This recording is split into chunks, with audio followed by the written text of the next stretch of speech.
చేయాల్సింది అదే. అసలు కమిషనర్‌కి పూర్తి హక్కులు ఎవరిస్తున్నారు ఇక్కడ? ఇంత నీచంగా ప్రభుత్వం చెయ్యొచ్చా? మేయర్ సీట్లు పక్కన ఎమ్మెల్యేలకు సీట్లు. రాష్ట్రంలో ఎక్కడన్నా ఉందా ఆ సంప్రదాయం? కమిషనర్ ఎట్లా తీసుకొచ్చేస్తాడు? అట్లాగే సర్వసభ్య సమావేశం ఎవరు డిసైడ్ చేయాలా? మేయర్ కదా డిసైడ్ చేయాల్సింది. కమిషనర్ ఎవరు డిసైడ్ చేయడానికి? మేయర్ డిసైడ్ చేసిన తర్వాత కమిషనర్ దాన్ని అమలు పెట్టాలి. చివరికి పెత్తనాన్ని తీసుకెళ్ళి ప్రజాస్వామ్యంలో ఒక పెత్తనాన్ని తీసుకెళ్ళి అధికారుల చేతిలో పెట్టడానికి కారణం ఏంటంటే అధికార అహంకారపూరితమైనటువంటి ధోరణి.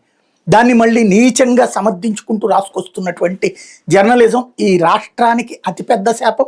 ప్రజాస్వామ్యానికి అత్యంత ప్రమాదకరంగా మారిన ఆంధ్రప్రదేశ్లో పత్రికలు అన్నటువంటిది స్పష్టమవుతుంది.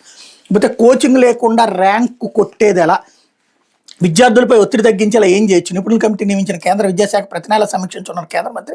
ప్రస్తుతం కోచింగ్ లేకుండా ఇంజనీరింగ్ లేదా వైద్య విద్య ప్రవేశ పరీక్షలో ర్యాంక్ సాధించలేరనే భావన విద్యార్థులతో పాటు తల్లిదండ్రులను నెలకొంది. ఉత్తమ ర్యాంకులు సాధించి అత్యుత్తమ విద్యాసంస్థలో సీట్లు దక్కించుకోవాలని తాపత్రయంతో పాఠశాల స్థాయి నుంచి కోచింగ్ కేంద్రాలు చేస్తున్నారు. పిల్లలు ర్యాంకుల పరుగు పందెంలో పడి తీవ్ర ఒత్తిడి ఎదుర్కొన్నారు. ఈ పరిస్థితుల్లో మార్పు తెచ్చేందుకు కేంద్ర విద్యాశాఖ దృష్టి సారించింది. కోచింగ్ ప్రభావం పడకుండా ప్రవేశ పరీక్షలకు పోటీ పడేలా ఎటువంటి చర్యలు తీసుకోవాలో చర్చించి సిఫార్సు చేయాలని కేంద్ర ఉన్నత విద్యాశాఖ కార్యదర్శి వినీత్ జోషి చైర్మన్గా ఒక కమిటీ నియమించింది.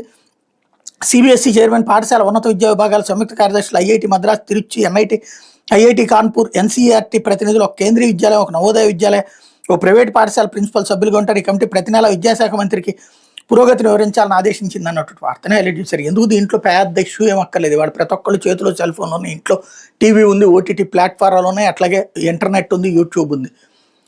శుభ్రంగా ఈ కేంద్ర ప్రభుత్వమే వివిధ భాషల్లో అక్కడ ఈ వీటికి సంబంధించినటువంటి శిక్షణని 10-15 మందితో వీడియోలు చేయించి శుభ్రంగా టెలికాస్ట్ చేయడంతో పాటుగా వాటిని చూసుకోమని చెప్పేసి పబ్లిక్ పేపర్లో అడ్వర్టైజ్ చేస్తే సరిపోతుంది.